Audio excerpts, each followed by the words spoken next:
Welcome to Yeukai Business Show, UK's premier business show where we feature business thought leaders, high achievers, and industry experts. Today's episode is brought to you by World Outsourcing Solutions Limited, a company that specializes in helping executive business owners with virtual assistant services and business growth systems. Here's your host.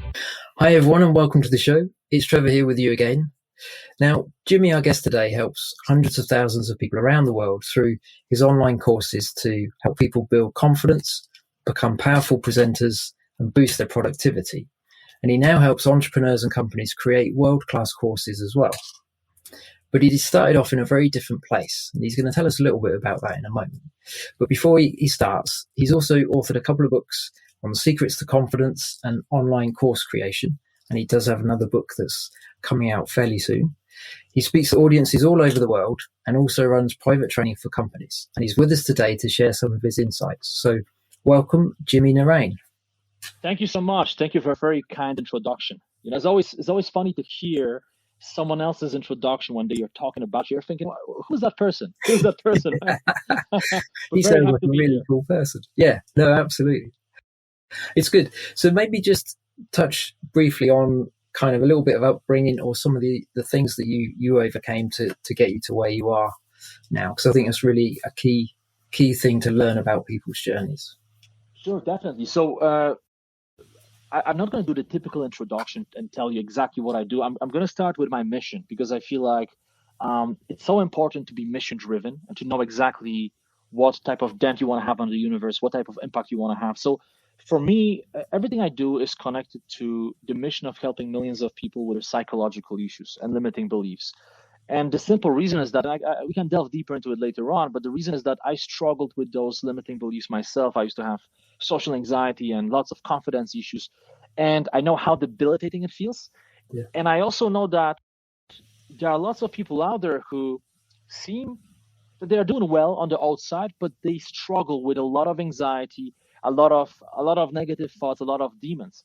So this mission led me to do a lot of different things, from building video courses for fairly large audience, speaking on different stages, doing podcasts like this one, doing a variety of things, primarily content. But then as I've been going along, a lot of entrepreneurs and companies started asking me, hey, hold on a second, how did you manage to sell all of those courses? What is the secret? And obviously there is no secret. People always want a secret, but I realized that there is a huge demand for actually learning how to build courses, and I never planned to teach people how to do it, but it kind of came to me as a result of some of that online success. So this is what I've been focusing on primarily, and I would say the second part of the equation, because it's not just about business and contributions, it's also about living life, right? The second part for me is lifestyle design. So I always try to not just focus on business, but I always try to kind of intertwine it with some of my personal goals, right? For me, it's about living the life of adventure, traveling the world, trying all types of different skills, from surfing to hiking to doing Thai boxing, like anything that I can try, because I feel like life is too short just to sit on the couch and watch Netflix all day long, right? So these are the things that I'm primarily doing nowadays.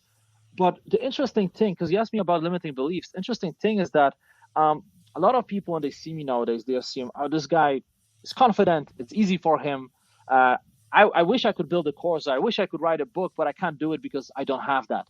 What people don't know about me is that I used to struggle a lot with confidence issues, with anxiety, with all of those different troubles.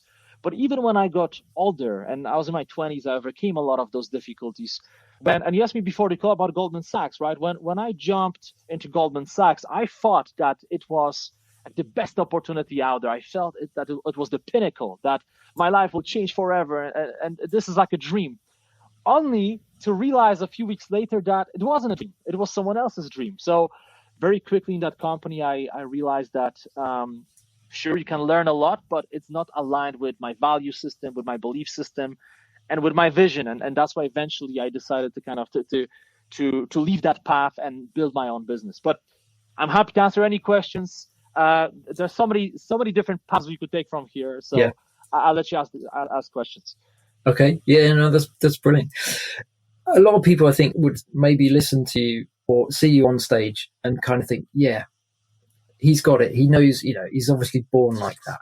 I think that's kind of the misconception a lot of people have, that people that have developed their speaking ability really well connect with the audience. It's not just about being on a stage and saying lots of words. It's connecting with the people, isn't it? So that they actually get what's saying, the message that you're trying to convey. And I think it's really encouraging to hear, like, for people listening and think, well, I'm not good at speaking. You know, I'm really good at certain bits of the business, but I'm not going down the speaking area because that's just not me. But what I hear you're saying is you've overcome, you know, the demons that you mentioned in the past and just lack of self-confidence to get to the point where it's a natural thing for you now, isn't it? You don't, well, I'm guessing you don't get stage fright or kind of go away from opportunities to speak, because that's something you've now overcome and it's just a normal thing for you to do. So I think it's really key that we sort of take a step back and think, actually, yeah, maybe people aren't born like that. Maybe it is something I can develop. What would you say would be 100%. one of the sort of biggest benefits of the speaking side of it that's helped you promote your business? So are you asking me how my public speaking helped me to promote my business? Yeah. Okay, so here's right. What a lot of people don't know is that no matter what business you are in, you could have any business on the planet. You are your business, right? Now, some people like to believe that, well, I have people working for me. I'm not my business. I have people doing things for me. You are still your business. Like, if you improve yourself in any aspect of life, that's gonna impact your business. So I feel like speaking is such a fundamental thing because it's about communication. Everything is about communication, right? And we often like to hide behind our phones and laptops, but ultimately, business is about human to human. Sometimes we say B2B, it's still human to human. Yeah. And I feel like when you practice speaking in public, it's like a superpower. It helps you in so many different realms of life. And I have to say, it's not easy. It definitely takes some time. For example, what I haven't told you is that I run away from a stage 10 years ago. I literally had a situation when I got a panic attack, and that was still at university. And I literally, right before my presentation, I run off the stage. Eventually, I got myself back in there, but it was it was a really tough experience. I thought that my heart will explode. So, but when you work on yourself and when you work on your communication skills, then it gives you a lot of confidence in any realm of life, especially in business, because you know that you don't have to worry about those types of situations. You know that when you enter that big negotiation, or when you call up that customer, or when someone challenges you in front of a lot of people, you know that you will not crumble under pressure. So I feel like it's hugely important, and a lot of people don't practice it. You know, we often assume that, well, you brush your teeth every day and you take a shower every day, hopefully, right? But Yeah. but some people don't. But for some reason, people don't practice their communication skills, and it's very unfortunate. That's why anybody watching this or listening to this, I highly encourage you. You know, communication skills is one of the most powerful things that you can practice as a business owner. Yeah, absolutely. You're right. It's the human connection that, you know, we don't listen to robots, do we? Generally, it's the human element that really helps connect. And we kind of, I think, whether we consciously do it or not, we're sussing out people that we hear. So, like, do I trust them? Can I do business with them? Do I believe what they're really saying, or is it just kind of like a mask to try and sell me something? Yeah, I think that's a really key point. And I guess that all kind of ties in with creating courses to get your message out. I don't know. I was going to there's lots I want to ask you about course creation. One thing at a time. So, Sure. Would you say, is there because you're very successful at it, is there a certain format within a course? So should it be X% video, X% text? Does that depend on the individual and the kind of service or the content of the course? Just from from your perspective, what would be a good balance? Okay, so here's the thing. I'm going to give you an answer that's going to surprise you. Rather than answering this question directly, I'm going to say something else that I feel like is going to be more valuable to the majority of your audience. Okay. Yeah. So one of the reasons why a lot of people don't publish courses is because they ask themselves too many of those types of questions, right? So instead of actually pulling the trigger and making it happen, they keep thinking, okay, what is the best balance? How many videos? How should I film the videos? Should I add any supplementary material? Should I do this? Should I do that? And then they have So hundreds of questions in their heads until they literally feel like they're about to explode, and they never take any action. So what I learned over the years, and this is actually quite interesting how it works in real life. When I go to conferences and I meet people who tell me, hey, I'm going to build this huge masterclass and it's going to be 10 hours and I have everything planned and I want to make it amazing. And then I meet the same people a year later at the same conference, 2 years later, and ask them, hey, how is your masterclass? And they say, well, I haven't published it yet because I need to make it perfect. So perfection can be the biggest enemy. And that's why I always tell people, don't preoccupy yourself too much with little details. Instead of doing that, ask yourself, what is the lowest hanging fruit, right? And for most people, of course, for some people, this will not apply, but for most people, the lowest hanging fruit, the best course of action is to literally create their first video series that they release for free. Not kidding, for free. You don't make any money out of it. Make it 40, maybe 60 minutes, provide a ton of value. In your head, you have to have a feeling that you will sell it, right? So as you're shooting your videos, you have to trick yourself into believing that you will sell them for like $100 each, just to provide as much value as possible. But then what you do is you release them to the public for free. Now, why would you do that? A couple of reasons. Well, first of all, you do it because it lowers the pressure. If you want to release a perfect masterclass, again, you will never get started. You will keep pondering, is this the right way? Maybe that's the right way. And one day, someday, never come, right? It's always like this. You keep procrastinating. So you actually get started. You get your feet wet. When you release a very basic, when I say basic, I don't mean not valuable. I'm talking about short, very valuable course, masterclass, video series.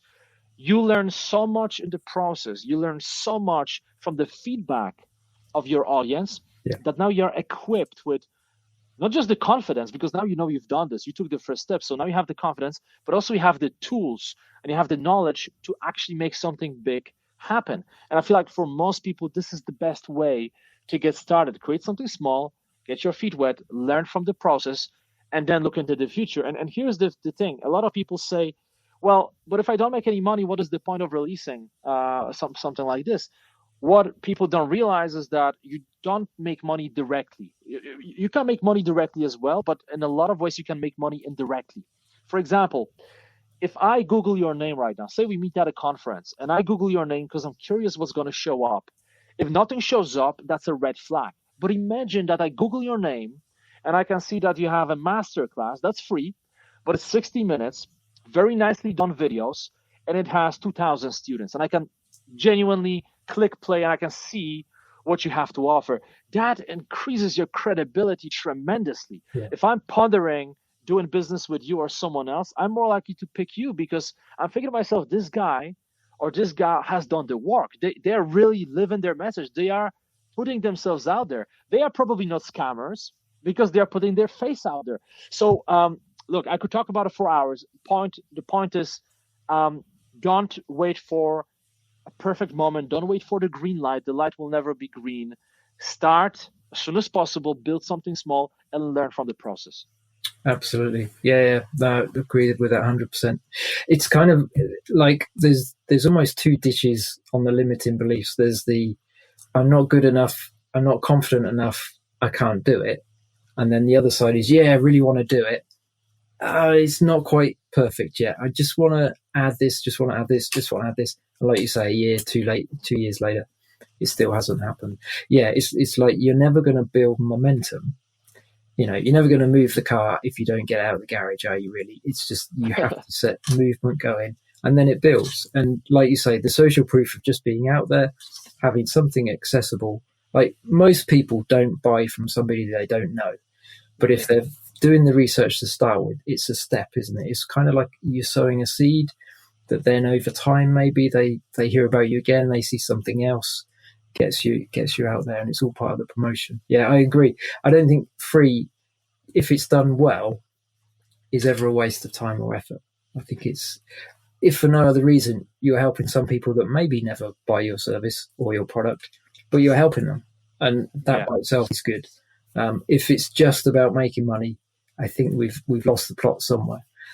Obviously, that's a nice byproduct, and we need it to survive and to prosper. So, get the balance of both of them. But no, I really like that. It's just start, isn't it? Exactly. I like what you said. I like how you summarized it. And there's another thing to this, right? When you publish something for free, um, here's what people miss. When I give them this advice, they say, "Yeah, but I don't want to publish it for free. I want to make money." But I tell them, if you just focus on making money, you probably will not make any money. Yeah. On the other hand, if you focus on creating the best product you can create, release a short one, then what may happen in the process, you may end up creating something bigger and charging for it. It's kind of like with a gym. A lot of people can resonate with this, going to the gym or going for a run. How many people have those situations on a weekly basis when they don't feel like working out? But then there is this inner force that pushes them. You know what? No, you promise yourself you're going to work out, just go for a 5 minute walk. And then you leave your house, you go for that 5 minute walk turns into a little jog.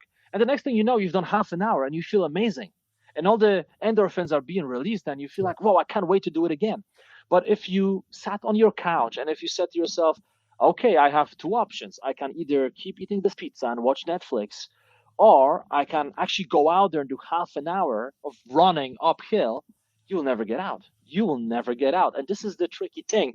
Our brains can work for us, but also they work against us quite a lot. We all have those self-deception mechanisms. And I feel like the best way to avoiding those demons is just getting started, just going out there into the arena. Yeah, absolutely. Procrastination is kind of one of the worst things, I think, that kind of hamstrings a lot of our efforts.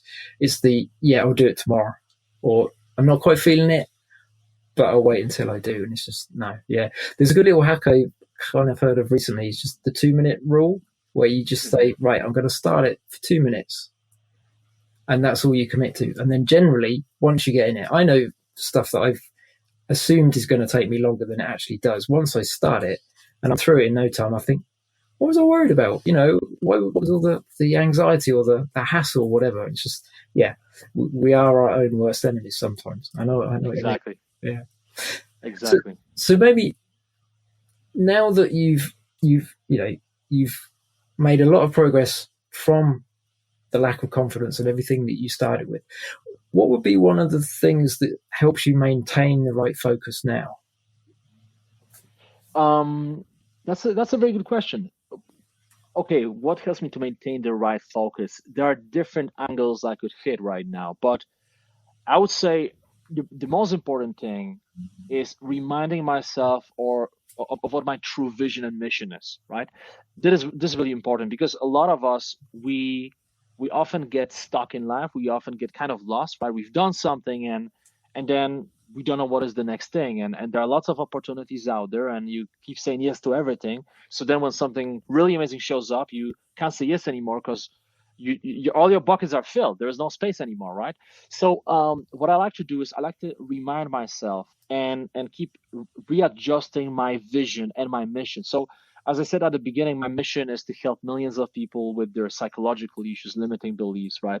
That's one part of the equation. The second part is lifestyle design, living life of adventure. So whenever I make decisions, for example, this podcast, right? I'm thinking to myself, okay, I have a lot of different things. I actually do a lot of crypto investing now. I do a lot of filming. I do lots of different things. I'm a very busy person nowadays, and I'm thinking, okay, podcast. Well, does it contribute to my vision, my mission? Of course it does, because if just a couple of people listen to this or watch this, and as a result of this podcast decide, you know what, I thought about building something, making some videos or writing a book, but I never found the courage, and listening to those two gentlemen talk made me realize that I can actually do it. That's a win. That's great. That contributes to that mission, that vision. But there are also opportunities out there that people give me that say, hey, do you want to do this? Do you want to do this business with me? Do you want to partner on that? And whenever I filter it through the lens of what am I trying to accomplish on this planet, whenever it's not a hell yes, it's a hell no. This is the quote by Derek Sivers, by the way. He created the CD Baby, a really great entrepreneur. But if it's not a hell yes, it's a hell no. So I feel like, this old story that a bunch of people got lost on an island, and they took a bunch of machetes and they started hacking through the jungle because they wanted to get to water. And one of them was pretty clever, climbed a palm tree, looked around and realized, hey, hold on a second, we are hacking to the wrong direction.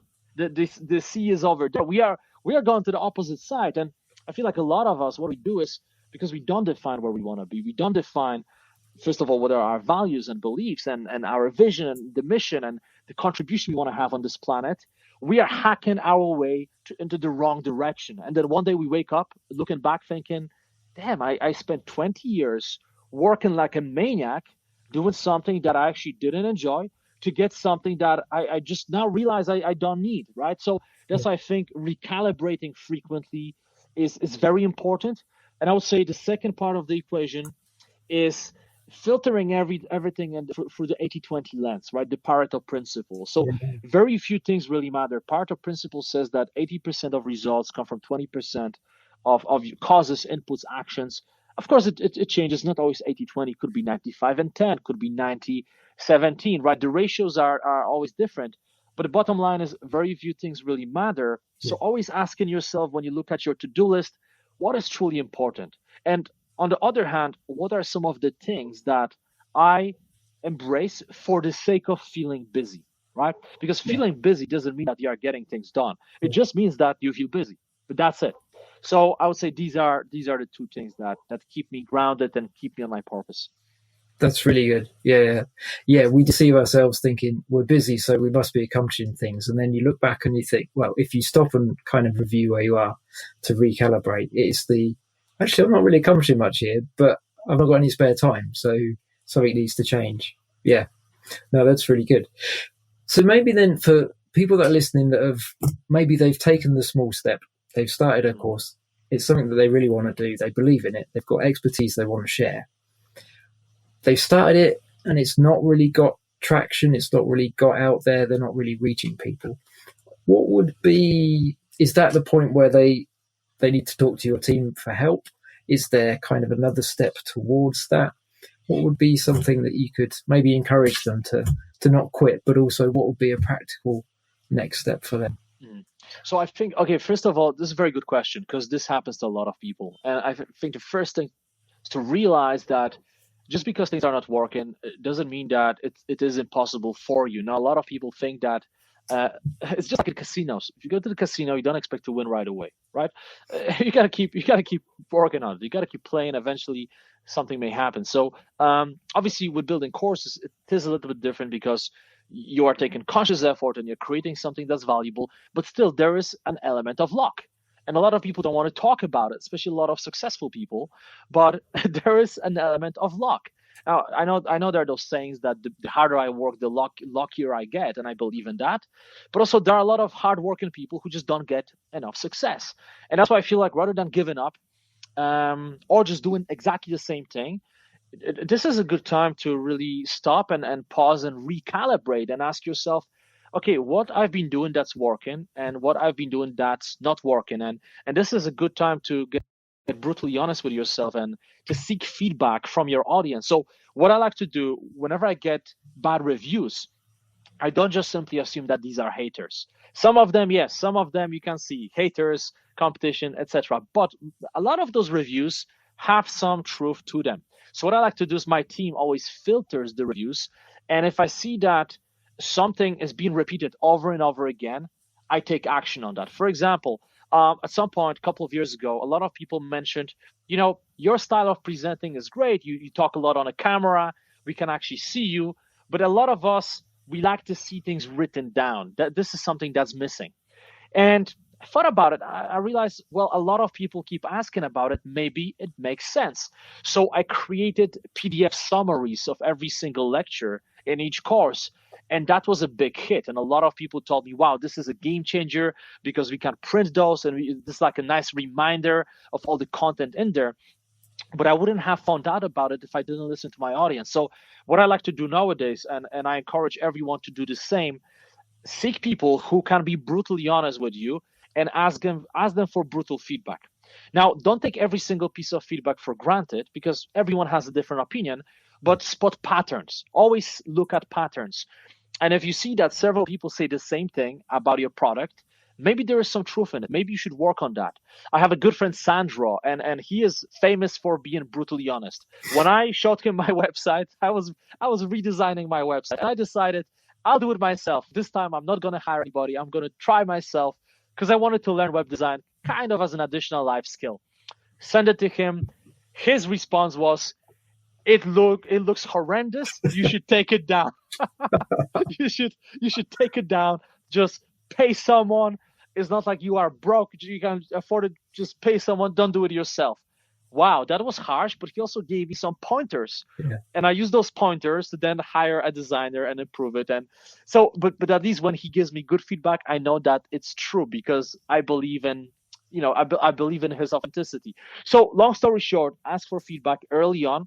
And also don't assume that you will have tremendous success just after publishing one product.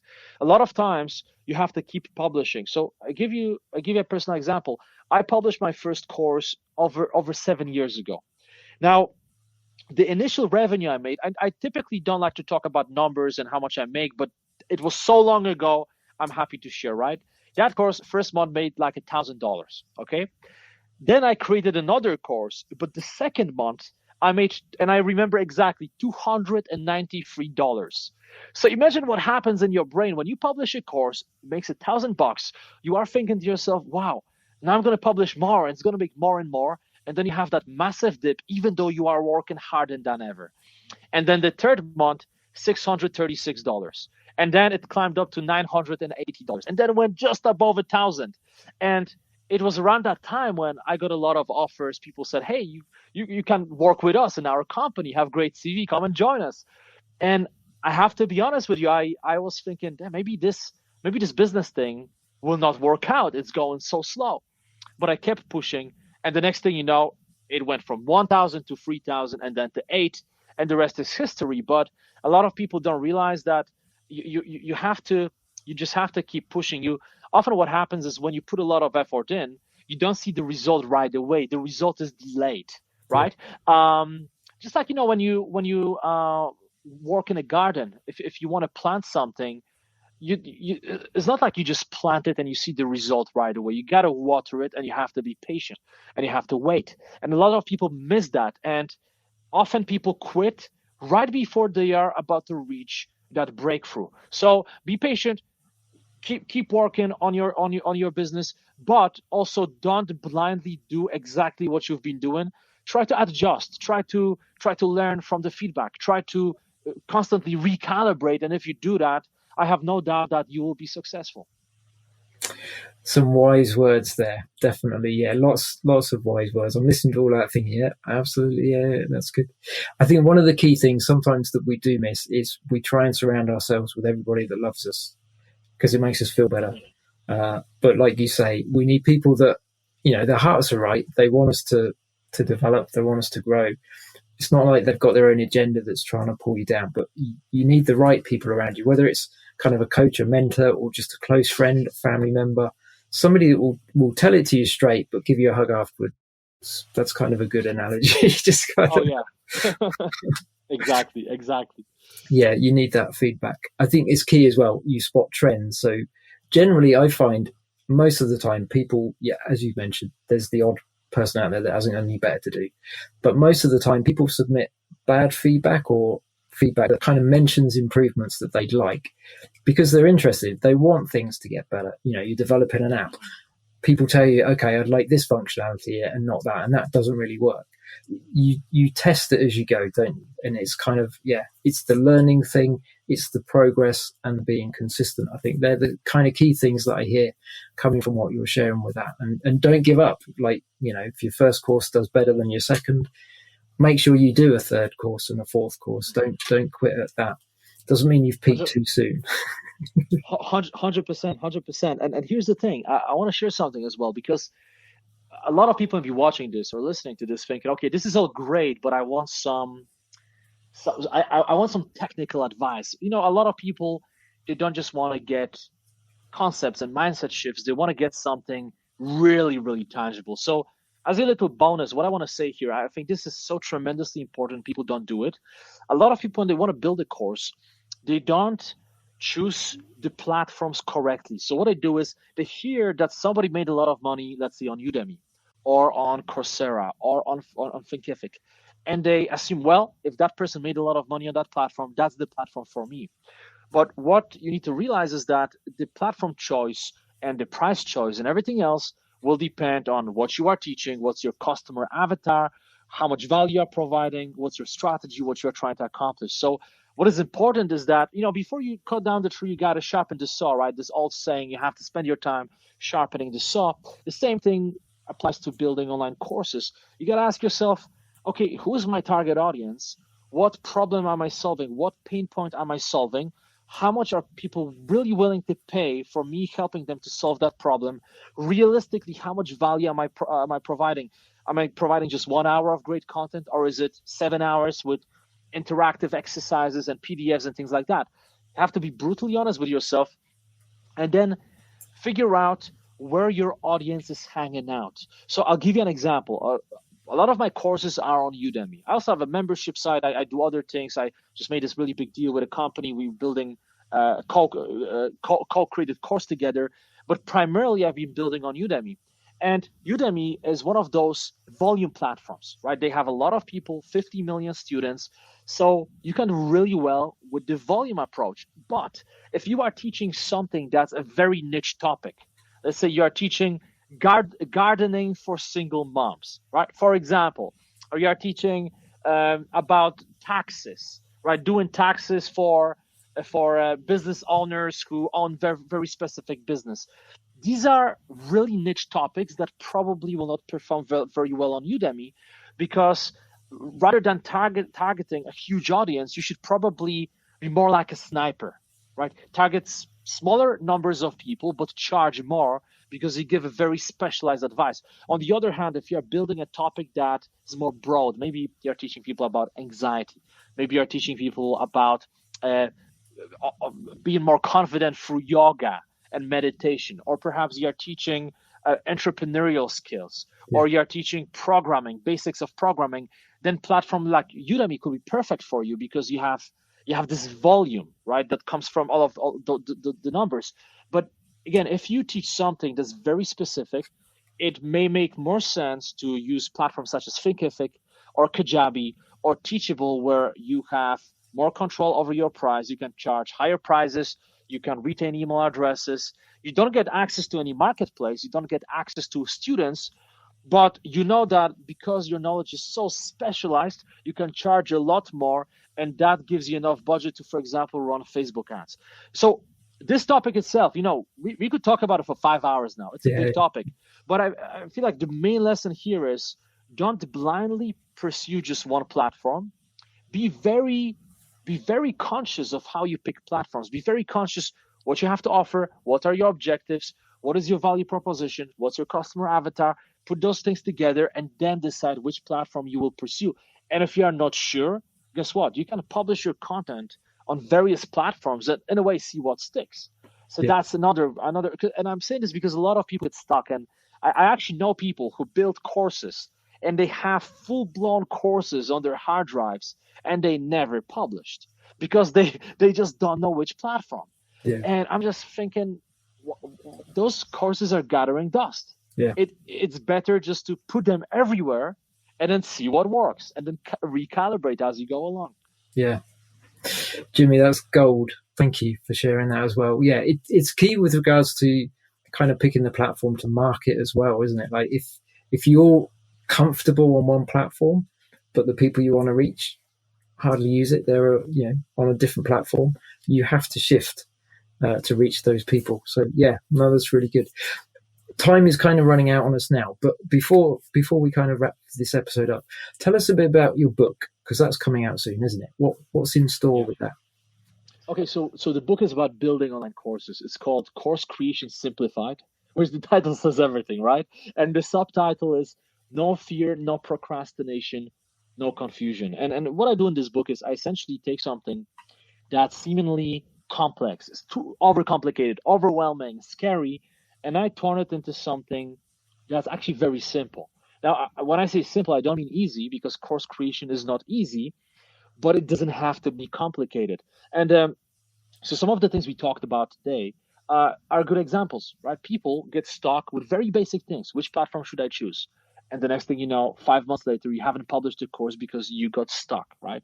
Or you don't know what should be the length of the course, or should you do only talking head lectures, or should you have screencasts? So people get stuck along the way. And in this book, my purpose is essentially to imagine my younger self back in the day, almost 8 years ago when I was publishing my first course. And quite frankly, I didn't know what I was doing. I was learning as I went along. There were no guides back then. It was fairly new. Not a lot of people publishing courses. So I picture my younger self and I literally try to take that person by the hand and show that person the full process. Um, so this book takes something again that's seemingly complicated, makes it simple. So I share with people how they can first of all build the confidence and overcome some of their fears associated with building courses, and actually any type of content creation. Even if you want to just build a YouTube channel, or you want to write a book or start a blog, that in itself will help you. But then rather than just talking about the mindset shifts, I actually show people the process from the beginning till the end. And it's one of those books where I know you've seen those books out there full of affiliate links and self promotion and all types of BS. This book is the total opposite. Okay, my intention for writing this book was to essentially write, the 4-Hour Work Week by Tim Ferriss. Right, this type of book for course creators, something that can age very well, something that even 5 years from now people will say, hey, have you read Jimmy's book? If not, you have to read it because it's talking about all the fundamentals. And of course, little bits and pieces in terms of technicalities will be shifting, as we go along. But this book is evergreen. There are lots of concepts that will help people as we go along in the future. For example, how to define your customer avatar, how to find your target audience, how to figure out what you're gonna teach based on your objectives. What are some of the most common worst case scenarios that people paint in their minds, and how you can actually prevent them from happening. That's one thing people don't realize. A lot of their fears can be prevented.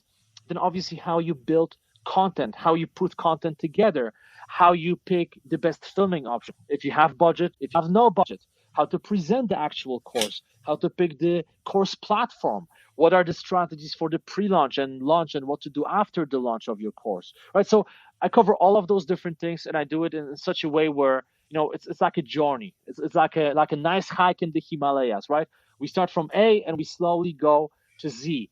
But I take people by the hand, and what I did with this book, I got a bunch of beta readers who are actually in my target audience, and I told them, listen, if something is unclear, you let me know. If I didn't explain something, you let me know. So just to make sure I fill all of those gaps. So anyway, I'm going to stop now because I could talk a lot about the book. It's been a crazy process, but it's roughly 200 pages, no upsells, no BS, pure value, and it's going to be available on Amazon. So I'm not sure when you're going to publish the interview, but when people go to my website, I'm going to link up all the information on my website. You can get the book. In fact, if you want to get a little teaser, you can find a shorter ebook. It's, I think, 47 pages long on my website, jimmynaraine.com. Again, no upsells, no BS. I'm not one of those, By the way, I have allergy to upselling. There are a lot of nowadays. I know you've seen those as well. There are a lot of online marketers out there that spend 90% of the time telling you what they're gonna tell you and what they're gonna teach you, and then at the end you get that link where you have to pay $2,000 or $5,000. I hate that. So yeah, you and me both. I know what you mean. No, it's really good. As you were saying it, I was thinking, the book sounds really good because, like you say, it's a step-by-step process, but also until the books come out, the first step really is for people to grab hold of the kind of ebook that's on the website. That way also they'll be able to find out when the book's launched as well and get it straight away. So I think that's really good. There's such a kind of complete journey there in what we've talked about, from having the course or having the course and not doing anything with it, not even thinking about a course, but now after today's kind of conversation, it's like, actually, yeah, maybe there is a way of doing it. To then getting to the point where the course is out there, how can I make it better? How can I reach more people? And I like recalibration. I think it's good for anything in life, particularly in business. It's just, don't just keep heading down the same way. Pause, just check where you are. Is this still what I'm supposed to be doing? And as you said, is this still part of my purpose, or is it an opportunity that's going to kind of take me off in a wrong tangent? I might end up getting there, but I won't want to be at the end of the journey. So yeah, thank you for sharing your time. I've learned a lot as well. You've got me interested now in course creation as well. I shall explore it more and just kind of, mull this over for a bit as well. Thank you again, for sharing your time. We do need to stop it there, but maybe when the book's out, you could come back and share some more about the book and help our audience. Definitely. Always happy to speak to you. Okay, that sounds good. Brilliant. One thing I want to say to the audience, though, I want to challenge you. If you are still listening or you're watching this on YouTube, I want to challenge you. If you've been dabbling in the idea of building courses but never taken any action, what I want to challenge you to do is to decide that you will build, as I mentioned before, a free series of videos. It could be half an hour, it could be 40 minutes. And what I want you to do is just go on social media and just let your people know, let your circle know that, hey, I decided that I'm committing, and by X date, and you have to pick a date, tell them that you will be releasing a video series about a specific topic, and just post it and just let everyone know. And what's going to happen is when you let people know, you just have no choice. You burnt your bridges and you'll have to do it because there's too much social pressure. And when you start embracing the process, I bet that you'll realize that it's actually not that complicated. I made it too complicated in my mind, but as I'm doing it, it's actually easier than it seemed. And that's going to propel you to do even bigger things in the future. So this is my challenge for you if you're still listening to this. Absolutely. Yeah, that sounds good. I'm not going to comment anything after that. I think, just let that challenge soak in and set a goal, set a timeline and go for it. So thank you, Jimmy. We look forward to catching you on another episode, but thanks for what you shared today. Thank you so much. Appreciate it. Appreciate your time. Oh, you're welcome. And to everybody else, we will catch you on the next episode. So bye for now. Thank you for listening to Yeukai Business Show. We will be back to bring you more episodes with success stories and advice straight from the experts. Want more? Check out www.yukaibusinessshow.com. Get your free trial of our virtual assistant service today. Just visit www.worldoutsourcingsolutions.com. Quote WOS18 or send us an email at support@worldoutsourcingsolutions.com.